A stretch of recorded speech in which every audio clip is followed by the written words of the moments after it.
I'm going to start the recording. So thank you folks for joining us today. If you're watching on Facebook, I encourage you to feel free to join us in Zoom if you have the capability, and if not, the session will go on until it doesn't go on. So feel free to join when you can. Happy to have Dr. Amanda Wetegrove-Romine with us today.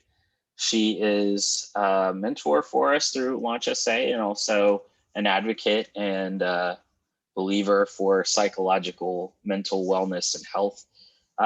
She is an entrepreneur in her own right with a business called psychhike, which advocates for the mental benefits of getting into nature and how that can help you decompress and build various other forms of, I believe the correct term is serotonin or dopamine. I don't remember which one, possibly both. But Amanda, I'm super happy to have you here today. And I really appreciate your willingness to always support our entrepreneurial community with your studies and your practice. Thanks, Ryan. Yeah, it's good to be here. I'm going to see about sharing my screen. Can you see that? Yes. Okay, perfect. So it's kind of interesting. Ryan and we've been doing this monthly, what we're calling a mental health support group, just creating a space for small business owners and entrepreneurs to get together and talk about some of the struggles that they've experienced during the pandemic. We're kind of at this unique turning point, in my opinion. I'd be interested to hear what y'all have noticed, but it feels like in the last 2 or 3 weeks, there's been this turning point of really starting to return to business as usual in a lot of aspects. And so, there always has been a psychological price to being a small business owner. It is a very stressful journey, but in the last year, there have been some major stressors that entrepreneurs have faced. And so we're kind of at this fork in the road, in my opinion, where we can decide what does business as usual look like, and moving forward in a, what we hope to be a post-pandemic world at some point, like what are some of the things that maybe we want to return to as business owners, and what are some of the things that we want to shed and we want to do differently as business owners. And so that's what we're going to kind of dig into today. Like Ryan said, I'm a licensed psychologist in town. I own a business called psychhike, and I get women out of the office and onto trails and into the outdoors because of those scientific things that he talked about, like dopamine and serotonin. There's a lot of research that shows that being in nature can really enhance our mental health. And so I really use nature and the outdoors as a complementary therapy to the traditional talk therapy that I do. So in the next, hour or so, we're going to talk about some of the changes that have happened to our businesses in the pandemic, both positive and negative. And I really want to help y'all kind of start to assess what these changes have done for your work-life balance and what work-life balance is going to look for you post-pandemic. And then we'll wrap up talking about some evidence-based techniques for how to maintain a healthy work-life balance.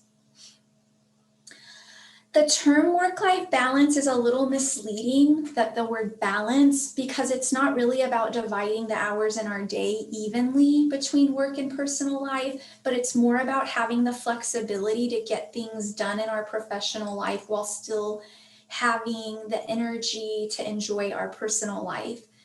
And so, I think someone was talking about this before we got on the video, that like sometimes work-life balance is about deciding I'm going to work late into the night in order to have my morning free to connect with, my kids or my family, or to do some things that are really important to me.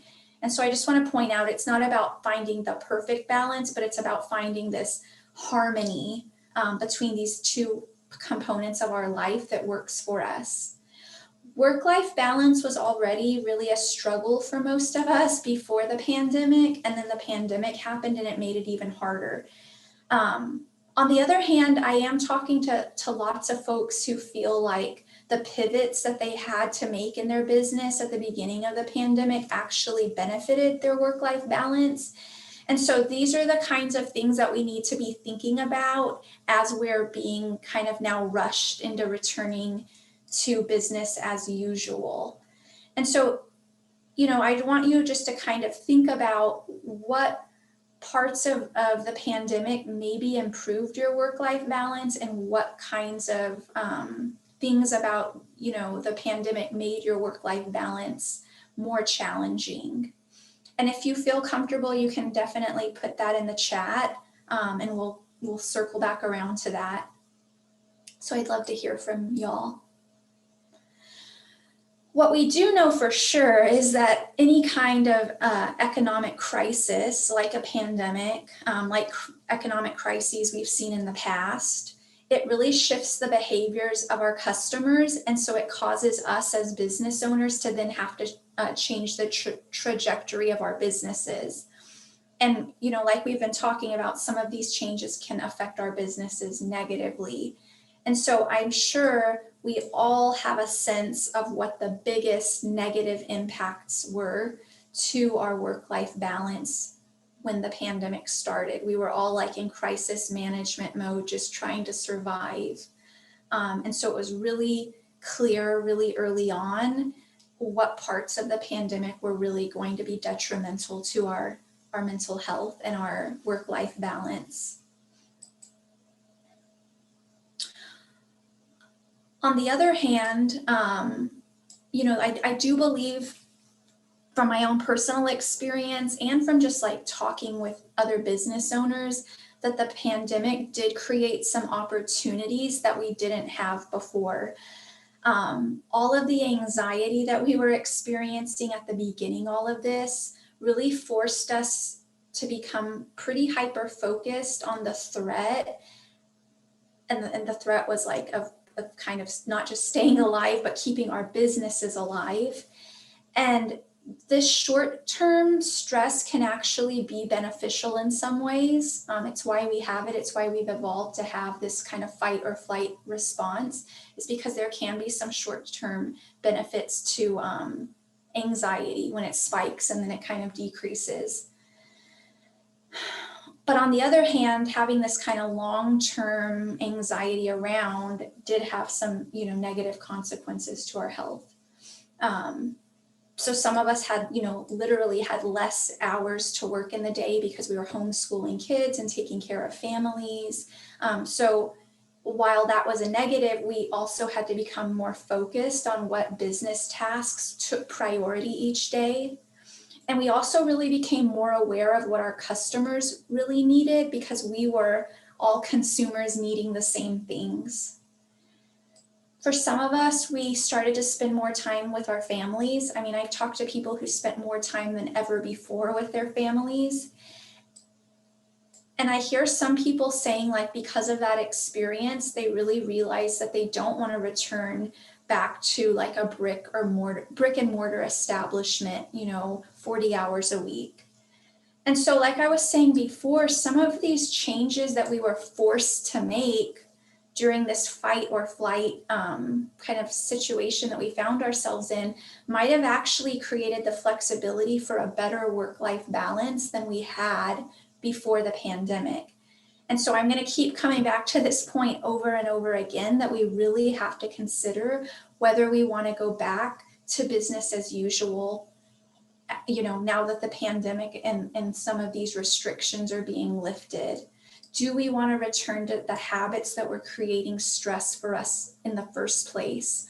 What parts of kind of changing the way we work actually are beneficial and can be sustainable in a post-pandemic world?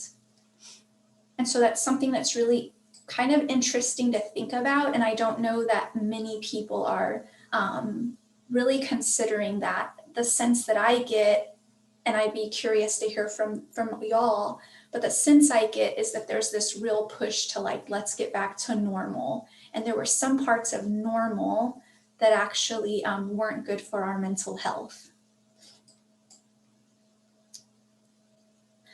Speaking of mental health, I think one of the other benefits, unforeseen benefits that came from the last year and a half is that the pandemic really caused a lot of us to prioritize our health in a new way.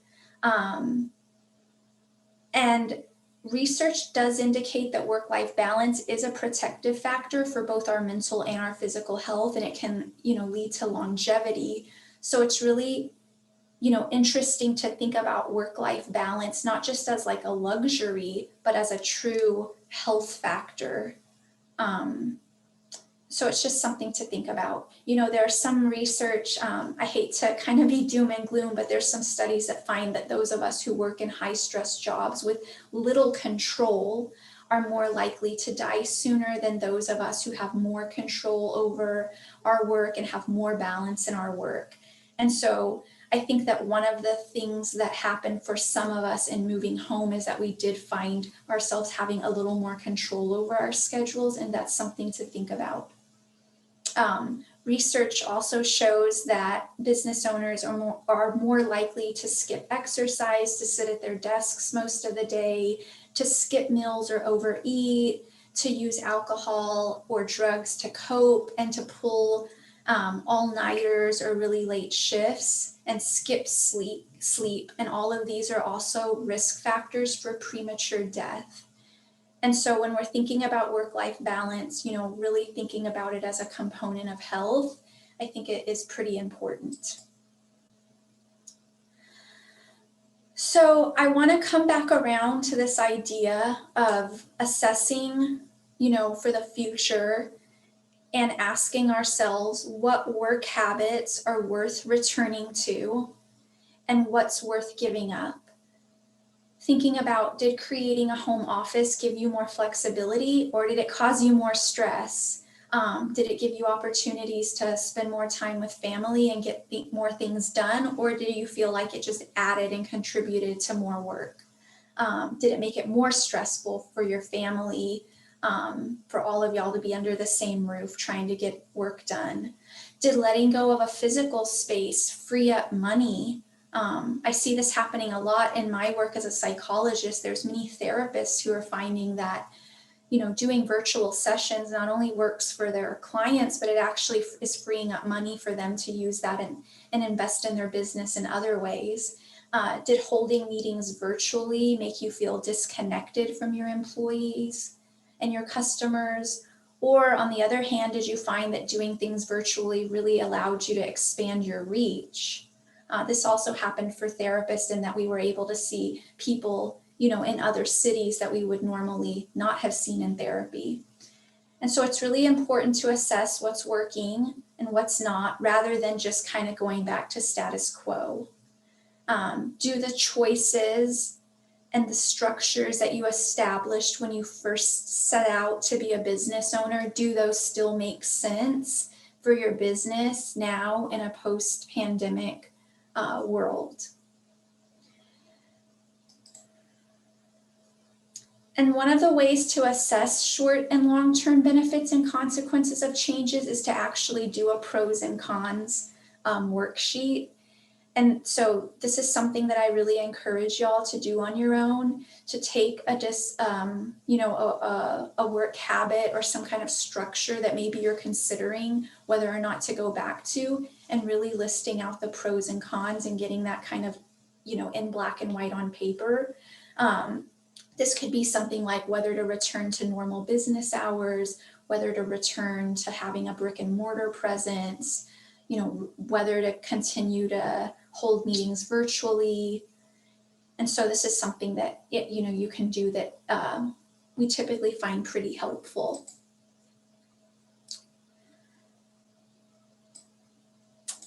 So at this time, I think I'm just going to stop and kind of check in with people before I move on to some of the techniques that you can use. So let me stop sharing here for a moment, and just kind of check in. I'm not seeing anything in the chat. Ryan, do you have anything? Well, I was just thinking about the questions that you had. And I would say just for myself, yeah, the pandemic work environment, work from home environment, mixed feelings, right? Like at one point I felt like I had stability in figuring out what I was doing. A stable work area and stuff like that. But the longer it progressed, the more anxious I became about that area, which is kind of weird. And then the longer it progresses, the more I feel anxious about it, and seemingly the less productive I'm getting. I don't know if that's natural, just because it's like I'm staying in the same place so long. But that's kind of how I was feeling about it. Yeah. It's interesting you say that, because someone was just asking me this week, what was the biggest struggle that you had during the pandemic? And I kind of said something similar, in that for me, what it seemed like from the outside looking in, and of course, we never know what's going on with someone, but it seemed like there was a group of people that were like really thriving in the pandemic. Like it was just it just worked for them. And that there was like another group of people that were just really struggling. And I didn't relate. I related to both experiences, but I also I felt differently. And then I felt like there were weeks that I was like very productive at my work, and I felt really good and my mood was good. And then out of nowhere, I would have this week where, I was like rolling out of bed 3 minutes before I had a meeting or something, because I just could not the mental and emotional energy to kind of get myself up. And I noticed I was, really judging myself for that. Like, what's going on? Either get it together or don't have it together. But like either of those extremes make more sense than having together some days and then not. And so it's kind of validating to hear that you are also having that experience, because I don't know that many people were talking about that. And there was like a lot of self-judgment for me, kind of ebbing and flowing. Yeah, no, that makes perfect sense to me, because I mean, like I've worked, I think, in 3 different rooms in my house over the course of this time. In the beginning, I thought I was like really productive. And then I think per my personality, I'm just like, I think I can handle anything for like maximum 6 months, like at high enough level, perhaps. But then I think once that stopped, it was just, or like after a certain point, you're just like, oh my God, I can't, not even that I can't do it. It's just a manifestation inside of just like, I'm not going to do it. Yeah. Which is a weird feeling to have when you feel like you're always able to do stuff and you're just like, I don't want to, I can't. Like, supposedly you could, but you're not, for whatever reason, able to.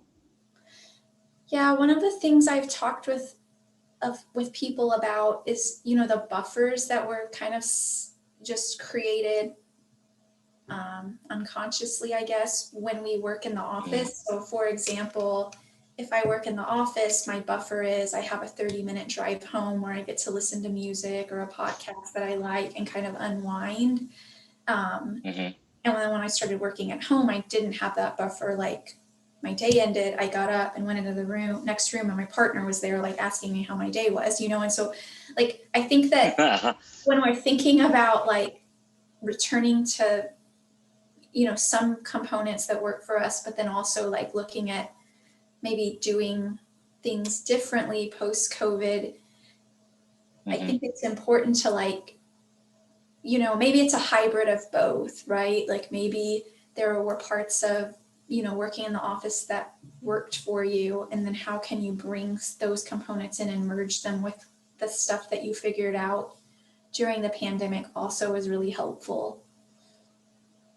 Yeah. Well, and I think that, from a client perspective, in certain instances when your business is very service oriented, I know that the current, like coming back, that shift to where people are coming back more regularly into physical workspaces, they're meeting clients or meeting customers that are seemingly a little bit more testy than normal, which I think is interesting. I don't know if it's just like this built up anxiety of like, hey, I want my beer right now or something. But having to deal with that, it's like you weren't working and then you are working, and now everybody seems to be more angry all of a sudden. And it's like, is this just frustration unloading, like because people didn't curb it before, or you know what I'm saying?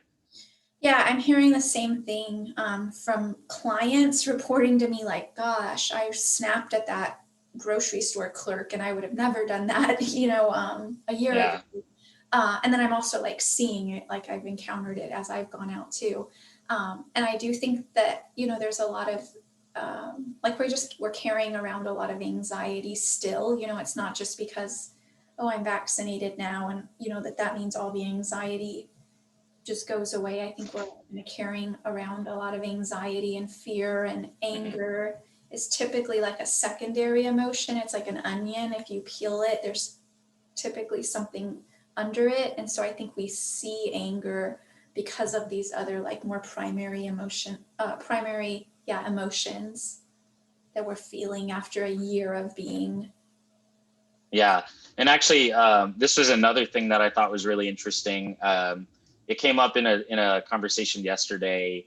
I believe it was David Ramirez had talked about during the marketing session how after like a breakup or some kind of major shift in your life, that you end up, some people resort to like spending a ton of money on something. It's like their breakaway. I don't know if you've seen that behavior before, but he was saying like that's how he feels, like all like everybody that's coming out of the pandemic is like they're coming back with just like wallets drawn, like ready to go, and it's almost like that's our way of kind of almost avenging ourselves against this like hiatus that we didn't want to be on.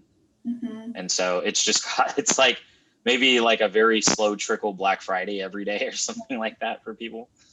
Like trying to make up for what we feel like we lost out on. And I see it like I'm doing the same thing with travel, like, oh, I haven't been anywhere in a year. Like I gotta, travel to all these places now. I think, yeah, there is like a sense that like something was taken from us.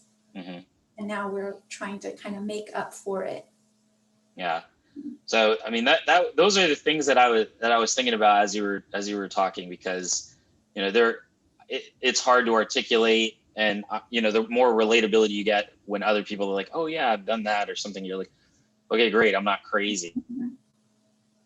Yeah, exactly. It works out to be a lot better when you feel like you can have that camaraderie, or that, so weird to think about it in that way, because we all, like, many people were able to stay home. Some people were not, right? And we're all facing difficulties in different ways. Some people's businesses shut down, other people's thrived, which is odd, it's not I think a lot of people have talked about the analogy of being in the same boat, and it's like, well, we're not exactly in the same. We're all in different boats in the same storm, perhaps, but not. Yeah, I was just thinking of a metaphor, and I was thinking it reminds me of grief, and I remember when my dad passed away. I have 3 siblings. We all grew up in the same house, similar experiences, and we all like responded to the same loss in like completely different ways, and I think sometimes crises can bring up like some underlying personality stuff that was already there. Like I just tend to kind of lean towards perfectionism. And so then when like a crisis comes up, like that bubbles up to the surface in a way that is typically not very helpful. Yeah. And I think there was just like legitimate things that were happening that were outside of our control. Like when you're talking about like someone's business thriving because customers needed that service during this time, and then other businesses crashing because, the need wasn't there for those services. So that was like outside of our control. So like this internal stuff happening and this external stuff happening. Yeah, you're talking about grief. Actually, I think it was 3 weeks ago on, I don't know if you've listened to this podcast, This American Life. Mhm. Yeah. Well, there was a segment on grief, and the ways that the grief manifests, like people have different expectations, I guess, and sometimes we maybe present those as like, oh, you didn't cry when blah blah blah happened, or it's like setting that expectation so weird. There was this one story within it where there was a gentleman whose like young son had died, right, and it was like a 3-year-old son or 2-year-old son had died, and his reaction to it was like he punched himself in the face and broke his nose, and then like wherever he was, there was a grief counselor available or there, and they were just like, oh yeah, that's normal. And it's like, that's interesting, like that's normal, but apparently it's not normal, right? Yeah. So it's so interesting to think about how these things can manifest into different things, whether maybe that's a tantrum for some people, maybe that's crying for other people, maybe that's not getting out of bed for other people. There's no right way, I guess. Yeah, and that's kind of how I see the last year is like there has been no right way to cope with the pandemic. And you saw people doing lots of different things, baking bread, like a plant mom like me, I have like 700 plants now. Like getting into like physical shape, you couldn't buy like weights, I heard, because everyone was like building a home gym. Like everyone is looking for these ways to cope. Yeah. During this last year, and I think some of them like were maybe more helpful and effective than others. And so one of the most important things, that I think therapists teach clients is like just being very mindful and intentional about our decisions, rather than like running on autopilot and referring to the coping tool that just like seems easiest or comes up, but really like weighing the pros and cons of that coping tool. And I think similarly with like now returning back to business as usual, being really mindful about what that looks like, versus just kind of like, well, this is the way we did it pre-COVID, let's go ahead and do that again. I think like that's the really neat thing about being a business owner, is that you have more control over those decisions than when you work for an agency or an organization. So even though being a business owner does have a psychological cost to it, and that it typically is more stressful, and there are other challenges, one of the unique kind of unique positive things about it is that we do have more control to say, what does our business look like in a post-COVID world? Mm-hmm. Yeah, I think that what was it, Margaret from Al's Gourmet Nuts earlier was talking about how she would I think it was her, that she would journal stuff, or like write down if something good that happened to her that day, as sort of I don't know if you'd say that's appreciation related thing, or just like a way of kind of taking a look at something positive that happened in a world that feels seemingly negative right now. Yeah. That's actually in one of the slides, and we can go back to those if you think that'd be helpful. But like one of the evidence-based techniques is gratitude practice. There's a lot of research out there at this point that shows that regularly identifying things to be grateful for, it changes the way our brain works. It shifts the way that we think. It helps us see the whole picture. It increases positive emotions like joy, peace, love, happiness. And I think that makes us better business owners, right? When we have like positive emotions, when we're not just like running on cynicism all day and regret or, anger or resentment. And like, I think the other thing that it makes us good business owners is when we can step back and see the whole picture. Mm-hmm. Be like, oh yeah, there are some negative aspects to this, but there's also some neutral or positive aspects to that. Yeah. This is probably really poor analogy, because everybody thinks that their business is like their baby, right? And nobody wants to be told that their baby is ugly. And I think normally we go so fast that we're not really looking to see how pretty our baby is. And it's like this kind of, for better or worse, maybe we kind of like had to stop and take a look, and it was like, okay, maybe we should have a baby on a better diet than like Cheetos and Sprite or something, like, this isn't going the right direction. So, and I think, in some cases that was productive for people, but then in others, the unavoidable is control factors outside your hand. So, I do think, I'd love to go back to the presentation, especially for those that are watching it or will watch it through other forums, just to kind of have that capacity or capability. But I'm really enjoying the conversation as well. Yeah, this is fun.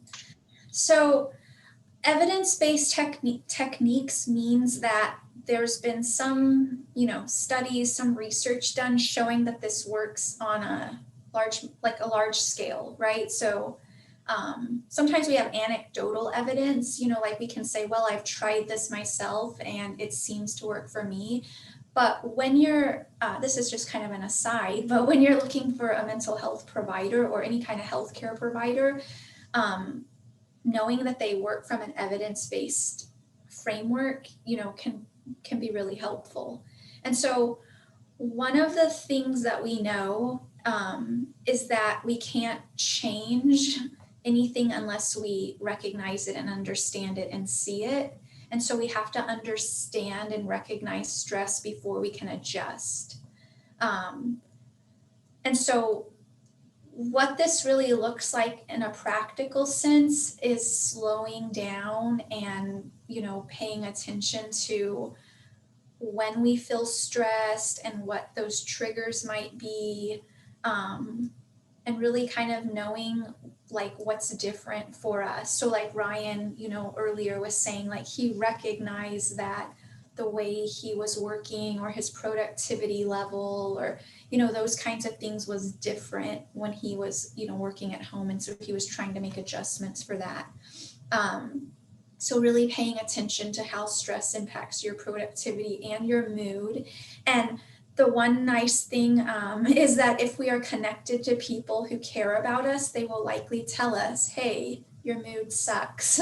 You need to adjust that. And so sometimes we don't even recognize that we're in a bad mood or that our mood has shifted, but we can get feedback from other people. And that's why it's so important to stay connected to people that we trust, no matter how busy we are. We've learned during the pandemic, although this research was established before, but connectedness, being socially connected to people is a protective factor for both our physical and our mental health, and it leads to a longer life. And so loneliness is one of the biggest complaints that I hear about when people come to therapy. And so the antidote to that is establishing connections. Also, learning which work tasks cause us the most stress and delegating what we can, and also setting boundaries around the rest. So if for example, that replying to emails really puts you in a bad mood, like maybe you can't get around replying to emails, it's part of the job, and maybe it's not something that you want to delegate to someone else, but can you check emails at the end of your workday so that it doesn't, cause you just stress for the whole workday and make you less productive? Can you check emails from 5 to 6 so that then you can go and spend time with your family for the rest of the evening to kind of recharge your mood, rather than maybe going home and scrolling through your emails all evening long and then having that affect the time that you spend with your family. So we have more control as business owners than I think we like to admit. I hear lots of business owners say, well, I have no control over this. This is just part of the job. If I don't do it, someone else, if I don't do it, no one else is going to do it. Those things, are true to some degree, but I do I do know we can set parameters around certain things so that they don't bleed into our personal lives and affect the work-life balance that we're trying to achieve. Similarly, setting work and personal goals for the day so that we know exactly what our priorities are, and then we can kind of disconnect afterwards, feeling like accomplished, feeling a sense of competence, kind of increasing some of those positive emotions that are so good for us, rather than kind of just setting out, to do our work day and then it being 4:30 and we're like, oh my gosh, there's all these things that I need to do, and then we end up working late or that kind of stuff. So that's just kind of like about noticing not just our stress level, but the things that impact us personally and setting boundaries and parameters around that. Be mindfulness right now, it's very trendy. And so we could talk for hours just about mindfulness, on its own, but a very simple definition is paying attention on purpose without judgment. So going back to the last slide, we can't make changes unless we're aware that they're happening. And so taking time throughout our workday to kind of check in with ourselves can then help us make the changes that we need to. I know that mindfulness and mental health treatment in general seems like a luxury work perk, especially for those of us who maybe are owning very small businesses where we don't have health care coverage and we don't have, paid time off and that sort of thing. But in reality, taking this time for ourselves when, in the degree that we can, is going to help our health in the long run.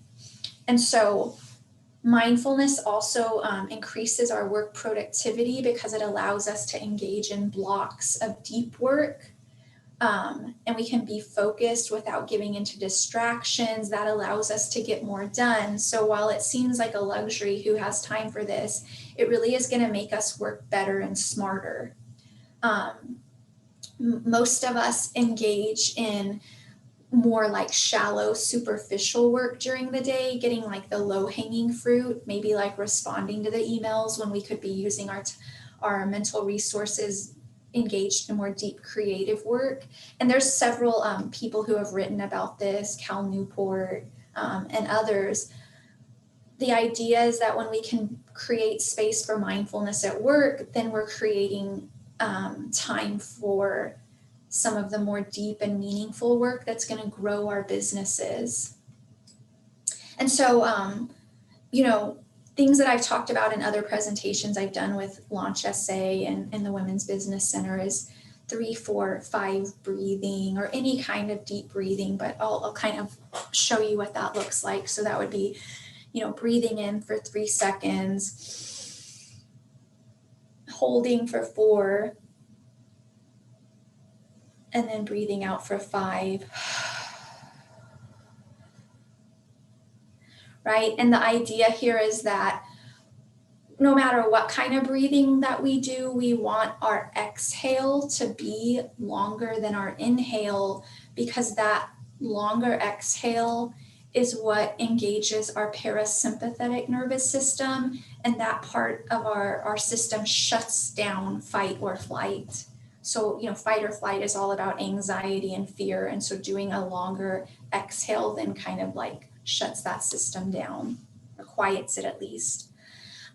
Doing a body scan, speaking of kind of understanding stress, like scanning through your body and noticing, is there any tension anywhere? And what does that typically mean for me? I know that for me, when I start feeling like tension in my shoulders, that's stress related. I don't normally have tension in my shoulders. To Ryan's point, doing a regular gratitude practice, engaging our senses, so really kind of focusing on sight, taste, smell, hearing, touch, and then also visualizing the outcome that we want. As business owners, there's a lot of research that shows that visualizing our preferred outcome can be really helpful in boosting creativity and productivity. I always talk to business owners about social media because, you know, social media for most of us is a mechanism to reach our customers. On the other hand, the research is pretty clear at this point that social media is also wreaking complete havoc on our work-life balance, especially the longer that we spend on it. So, 20 minutes or less, that seems to be okay based on the research. Anything longer, there's some concerns. However, we live in this, technology-driven world, and it is a way to reach our customers. So how do we use social media without getting sucked in? I always encourage people to limit their use. Use it from their computers instead of our mobile devices. I don't know if you've ever got on social media from your computer. It is very boring and it's very clunky, and it does not give you nearly the satisfaction as you get when you scroll from your phone. Really looking at all the apps that you're using and weighing the pros and cons of using each app. I don't know that, like if you know your ideal client and you know where they hang out, you may not need to be on Instagram and Facebook and Snapchat and TikTok and Twitter. You may find that like your customers are only hanging out in one place or two places, and then you use those really strategically. Figuring out what platforms are driving revenue and growth and what platforms are just kind of keeping you busy with no reason, busy for no reason. So those are things to think about. How can I be a business owner in the digital age, right? And kind of use these resources in ways that grow our business, but don't have detrimental effects on our mental health. And then the last thing that I always talk about, because I own a business called Psychhike, which gets people outdoors, is just highlighting the research and science behind using nature to decrease stress. So getting outdoors does increase creativity and focus and productivity. The research has established that. And so how can you use that strategically? I think we all know that getting outside makes us feel good, and that is true, but I always encourage people to kind of really think about that even more deeply than that, and that we really need nature to improve our work productivity. There's some research that shows that when people get out in a group, they work together better, so there's more cohesion and unity. So you may think about how to use that if you have a work team or you have employees working for you. There's some studies that show that being outdoors reduces rumination. So if you notice that you're the kind of person who leaves the office but is still thinking about the office, then maybe using nature strategically and that you're getting outside after hours can be helpful. And then, a lot of business owners have trouble sleeping, and so getting access to sunlight or exposure to sunlight very early, like as early in the morning as you can, once your workday starts, can reset your circadian rhythm and help with sleep.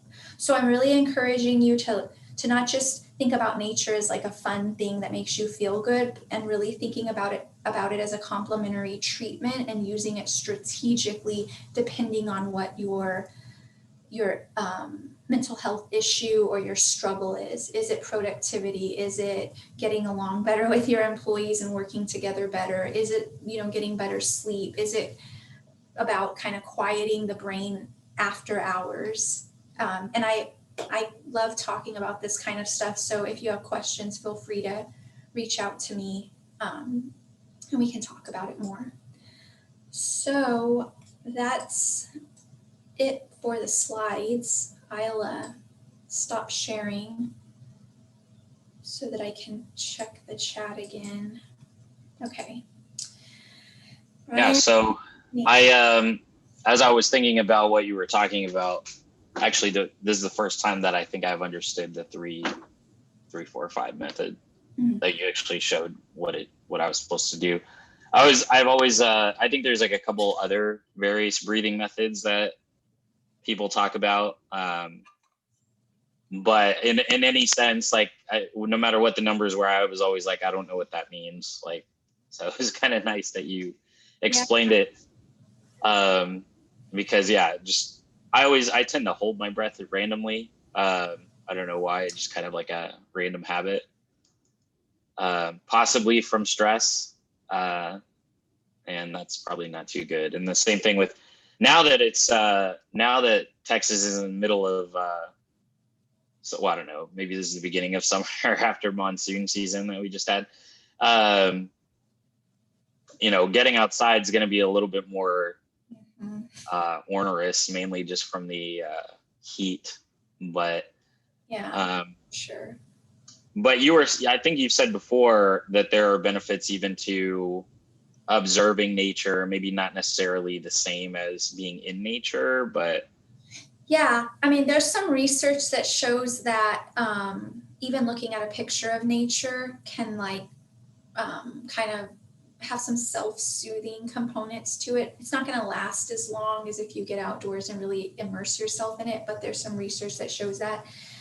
I remember seeing a study where they set up some college students, and some of them had like a window that looked at like a really nice green space, and then the other ones were like looking at a wall. And so they weren't even really getting out, it was just what they saw every day. And those students went on to like perform better on standardized tests and report, a better overall mood and that kind of thing. So I always say that some nature is better than no nature. There's studies that show that hearing nature sounds actually reduces cortisol in our brain, which is the stress hormone. And some of those studies had, like recordings, they weren't like actually sitting. So yeah, I mean, any kind of nature is going to be good for you. That actually, that sounds pretty nice. Plus, I think, now that if your eyes haven't already fallen out from looking at a computer screen, 98% of the working pandemic or a working pandemic, my eyes right now are actually feeling like they're about to fall out. But the, just getting outside and not looking at a screen for a little bit can feel pretty refreshing. So yeah, I'm curious in terms of, like, let's say that you have, call it less, is there less time, is there a prioritization of methods that you think make the most sense? Or like, if you mentioned how getting outside can help reset your circadian rhythm. Is there like a prioritization, say that, if I can't sleep, I should probably do that? Or if I, yeah, that's the key, is like knowing what's the goal, right? Because research usually tells us that there's like different techniques help with different things. And so I always encourage people to work with a mental health professional to really like hone in on, what's the most pressing issue. Because as a therapist, I work with people and they come in, they're like, I'm depressed, I'm anxious, I can't sleep, I'm fighting with my wife. And so one of the first things we do is we say like, okay, let's prioritize that, what's the most pressing issue?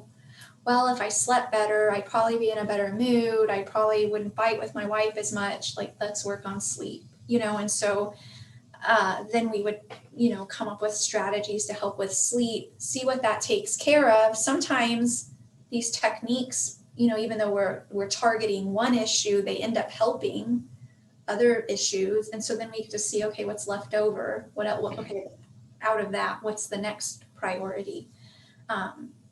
And so,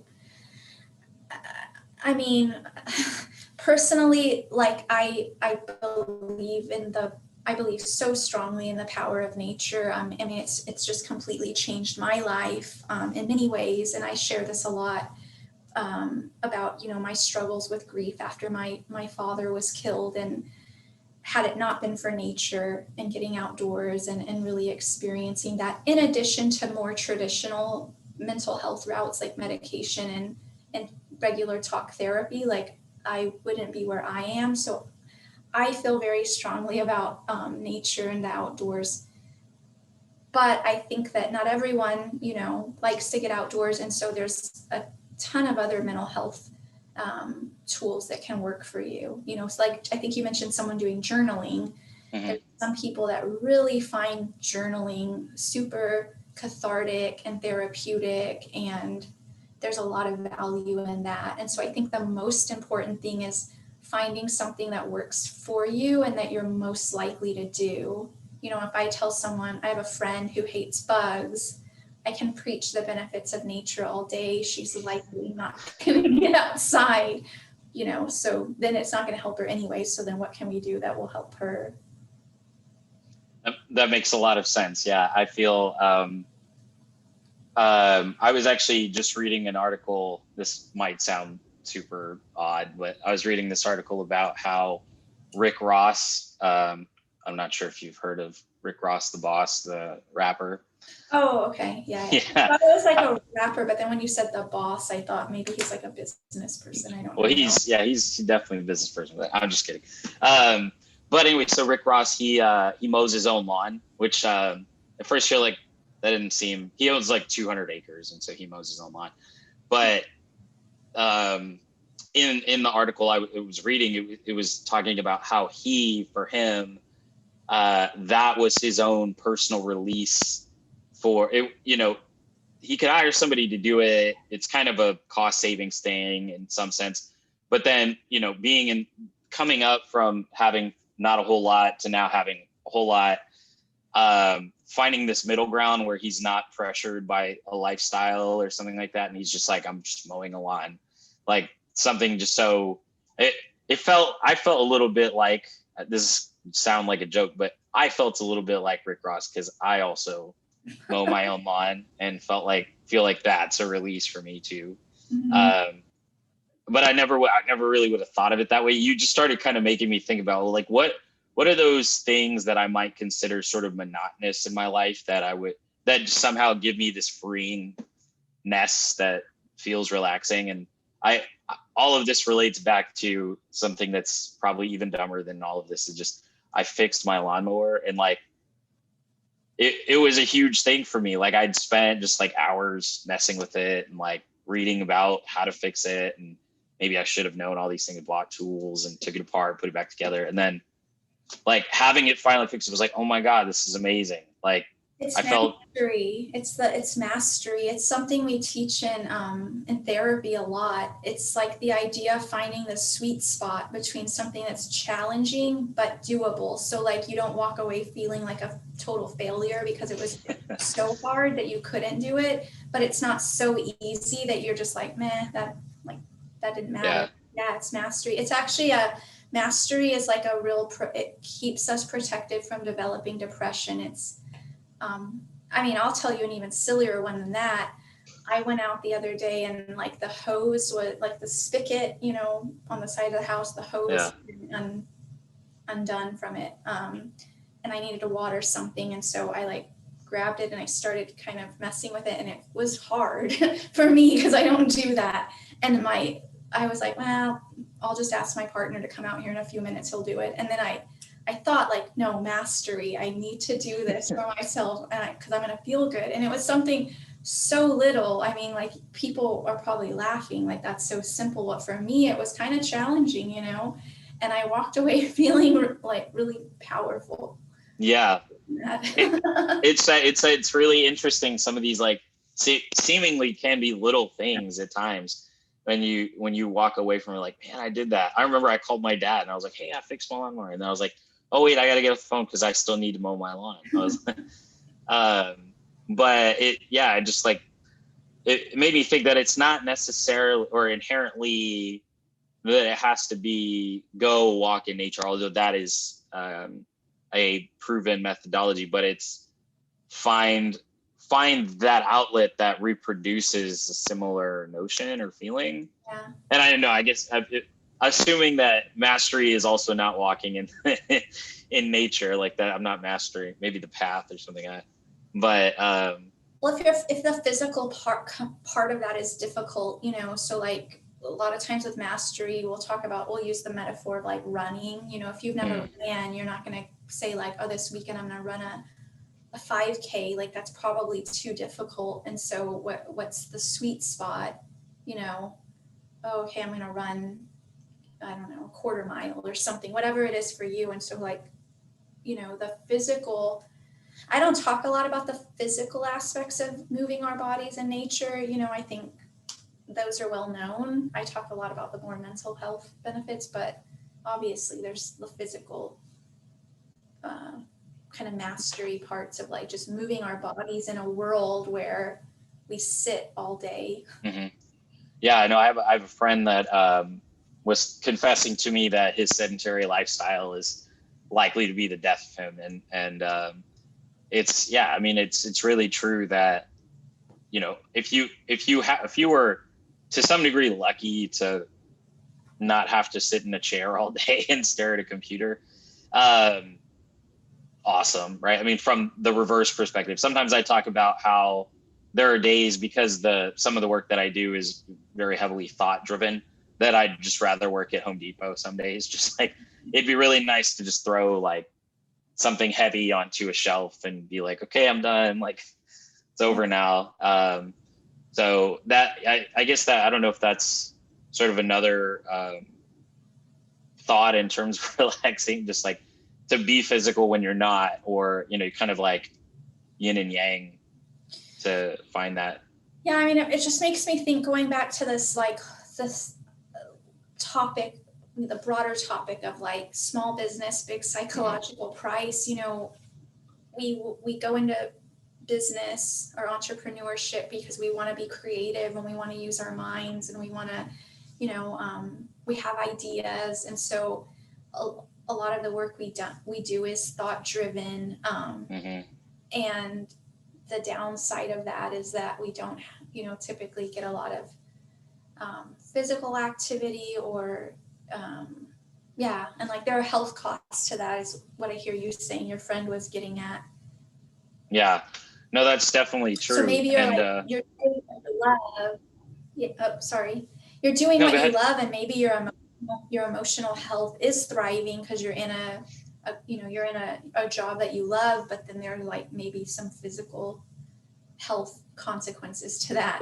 It's I don't know. It's like there's like a mutuality. I don't know if that's the right way of saying it. Mutuality. That doesn't seem right, but a mutual issue in that my head would tangibly hurt if I spend too much time thinking, and it's just like, man, that's really unfortunate. Not to mention, I'm also sitting down a lot, right? And that's not fun either. Because normally, if I was in my normal facility, I would actually be pacing a lot, walking around. And when I get the chance to on Zoom calls, I usually stand up with my headphones on and pace around, which is feels like home in terms of my office. But so speaking of just kind of, you know, how some of these things manifest, you think that some of the methods you talked about, I can see you sort of inserting within your day, even within your work day, but is it more beneficial to sort of stack elements that'll help you relax within stressful areas of your day? Or is it more like having segmentation, like, okay, well, when I'm at work, this is what I do.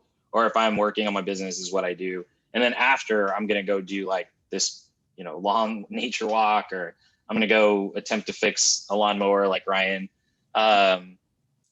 Is there any benefit to either way, or? Really good question. I think that like I'm a big proponent of keeping our stress as low as possible at all times, and not just relying on like stress management techniques as like this crisis response system, which I think is what most people do, myself included. Sometimes like I wait until I'm like completely stressed out, and then I'm like, oh, I need to get up and go outside, rather than just kind of scheduling time to get up and go outside. I had a supervisor that would always talk about, like, she would use this metaphor of like a cup, and she'd say, you know, for most of us, we wake up and our cup is empty. If we had a bad night's sleep, or we have like maybe a chronic pain condition, we have a little bit of stuff in our cup, but for the most part, we have the whole day before like it spills over. So we have the whole day to have someone cut us off on the road, or have a coworker say something annoying, or we get bad news. And so then, like, at some point the cup spills over, and that's when we are like, oh, I need to do something to de-stress. What I advocate for is like dumping out your cup every now and then, like even if it's not full, like just going ahead and dumping it out. I think that's a, you know, it has less effects on our physical health and our mental health. However, you know, we're not always able to do that. It's not like if you're in a stressful work meeting and you start noticing your stress is creeping, that you can be like, hey, hang on, I'm gonna like bounce outside and do some deep breathing, you know, like that may not be realistic. And so I always ask people, like, what can you do now? Like maybe the long-term goal is you set up your life in a way that you can kind of sprinkle stress management into your day and keep your cup, you know, low. But like that may take time, and it may require you rearranging some things. And so in the meantime, even if it does mean I'm at work, I'm totally stressed out and pulling my hair out, but then I get home and I know that I'm gonna go for a walk for, you know, 30 minutes, or I'm gonna do some breathing, or I'm gonna engage in some mastery, you know, do something that's hard but doable. Maybe that's where you start. Makes sense. So I'm curious because I tend to be somebody that can fairly easily pinpoint what makes me feel a certain way, or what might be bothering me. I've heard that there exist people that don't have that capacity. And so I'm curious, like, is there a good methodology for helping people figure out like how to identify what's, call it, annoying them, bugging them, or, you know, creating these senses of anxiety, if you will? Yeah.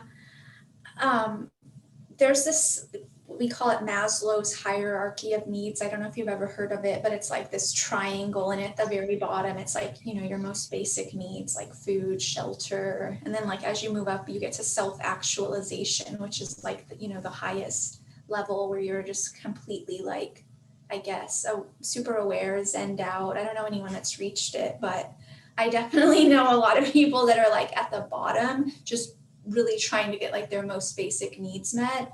And so it's really hard to practice self-awareness when you have legitimate like stressors in your life that are keeping you from that. And so I kind of laughed as you were saying about people that don't have self-awareness. And I don't want to make a joke out of it, because I you know that seriously there's a lot of people that are struggling, and you're like, how can I be self-aware when I'm just trying to figure out how to feed my family, or, you know, that sort of thing. So getting your most basic needs met kind of helps open up the ability to be self-aware. And then as you can do that, you know, I think the practice, and I'd ask you, how did you become self-aware? You know, mindfulness can be really helpful, like scheduling in time to do things like journaling, which, you know, I think one of your clients talked about. We have to, you know, we live in a world that is not set up to be self-aware and reflective. We live in a world that just has things coming at us all day long, and lots of distractions and lots of opportunities to soothe ourselves with, you know, material things and bings and pings from our phone. And so it really does take like some practice of removing ourselves. And I mean, I would be curious how you kind of reflect. Yeah, no, that's so the reflection point, I mean, for me, usually when things happen, I usually reflect on, first is if I notice what it is off the bat, right? Like if it's brought to my attention, or if I inherently get it, like it's something that's very obvious, I'll always ask the same question, which gets me to a very easy answer, which is what can I do about it? And if the answer is nothing, then I just, okay, cool, move on. Because I just I don't think there's a point to spending time on something that I can't do anything about, because it's just going to load me up with extra stuff. Now, if it's something that's more maybe intangible, I like to ask myself why a lot.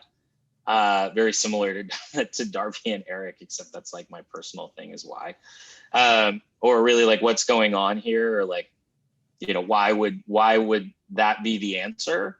And usually I can kind of derive into, oh, okay, that's like, this is probably why that happened, or this is probably why I feel that way. And the more I ask why, the more seated I can get towards a grounding. And then the next question is, well, what can I do about it? And if the answer is nothing, then move on. And it serves me fairly well. And in fact, there was one time, I think I told you that, you said it was I can't remember what you called it. You were like, oh, that's, dang. It was like I've heard someone else say it's a very Buddhist mindset.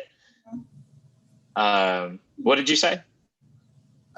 Like Zen or? No, it was, man, I'll remember it eventually, but it was a specific train of thought where basically, as you realize you can't do anything about it, you're like, oh, forget it. I'll just move on. Radical acceptance. That radical acceptance. Yeah. So I practice radical acceptance unknowingly, but I do.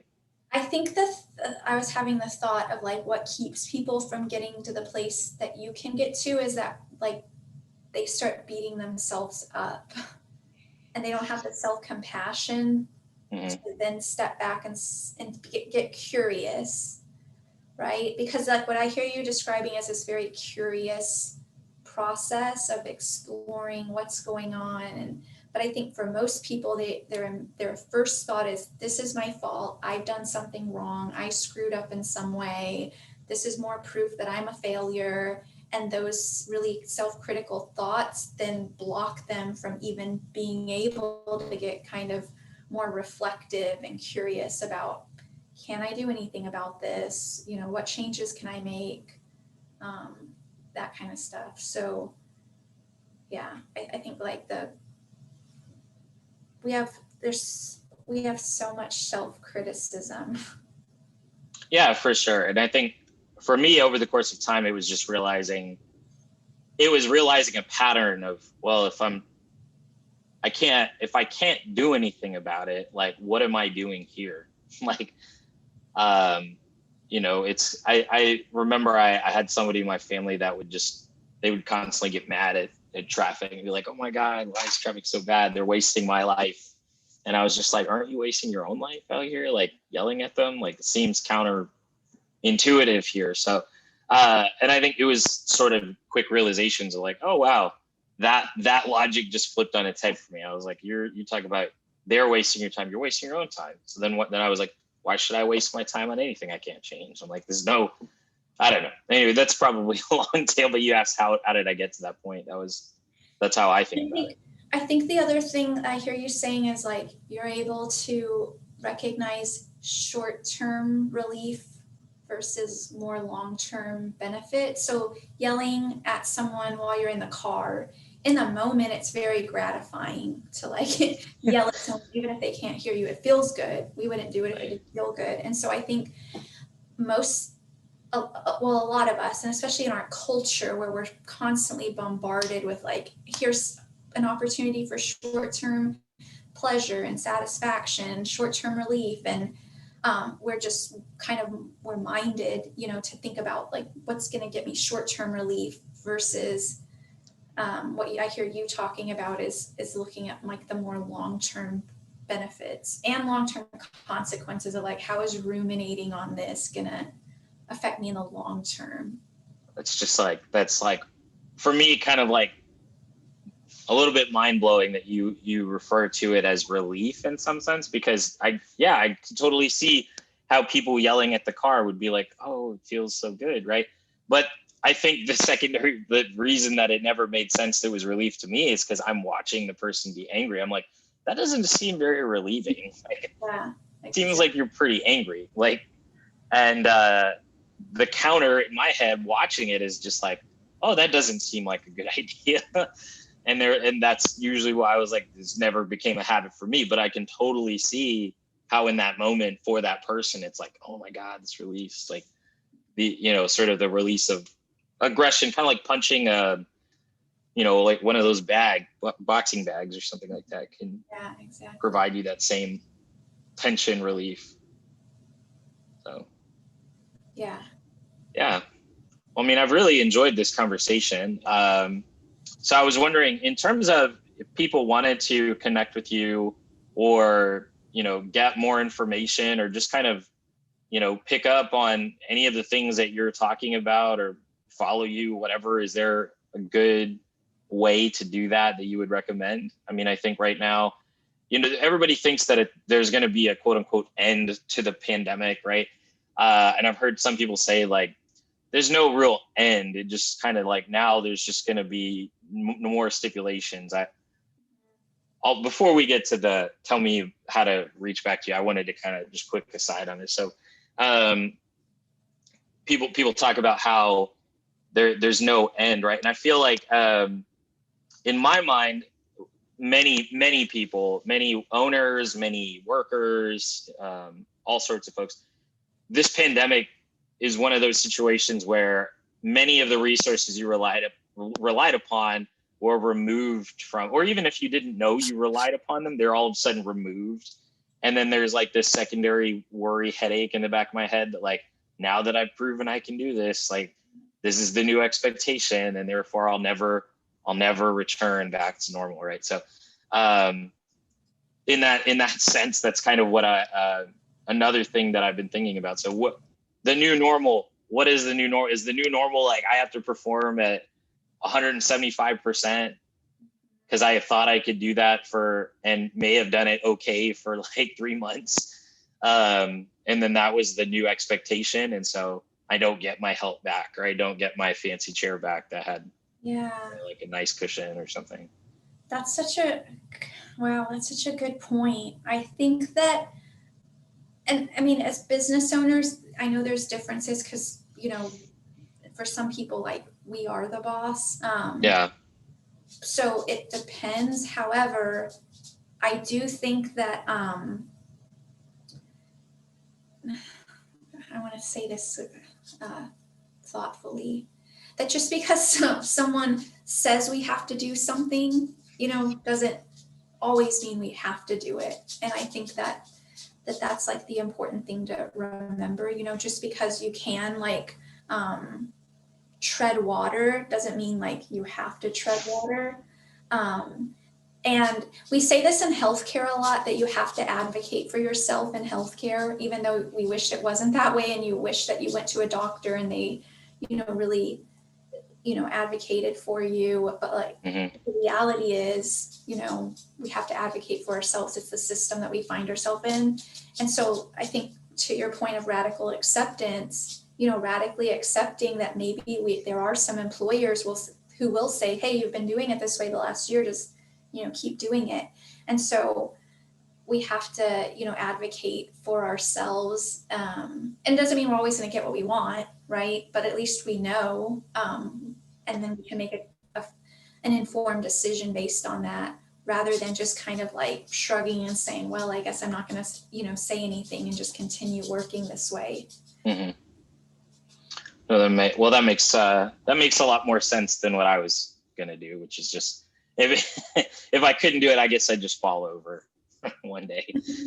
But yeah, no, I've really enjoyed this conversation, and really happy to have had the chance to have it with you. And I know that the stream has been placed in a number of different places, ideally to support entrepreneurs and small business owners in considering their mental health. But more than that, I'd love for a chance for those that are interested in connecting with you, following you, figuring out what's next, or how to find their opportunity to walk within nature, perhaps led by you. how would they do that? So the website is psych-hike.com. It's PSYCH. And then I'm on Instagram, psych.hike. So those are the best kind of ways to find me. I try to limit my social media use for the reasons discussed. I dig it. No, that's great. Yeah. So I'm assuming if I follow you on Instagram, I may also find some really great nature photography. Well, you'll see some nature photography. I don't know how great it is. Sometimes it's like blurry. I forgot to clean my phone lens, or all of that stuff. I think it's a part of the reality of being in nature. Sometimes it's not always clean. So yeah, exactly. I dig it. Well, thank you so much, Amanda. Is there anything else that you'd like to leave us with at this point? No, I don't think so. This has been really great. Thanks for having me. Yeah, absolutely. Thank you so much. Really appreciate it. And I hope you have a wonderful rest of your evening. And again, I know that this information will be useful for others. So thank you again. Thanks. Bye. Have a good one.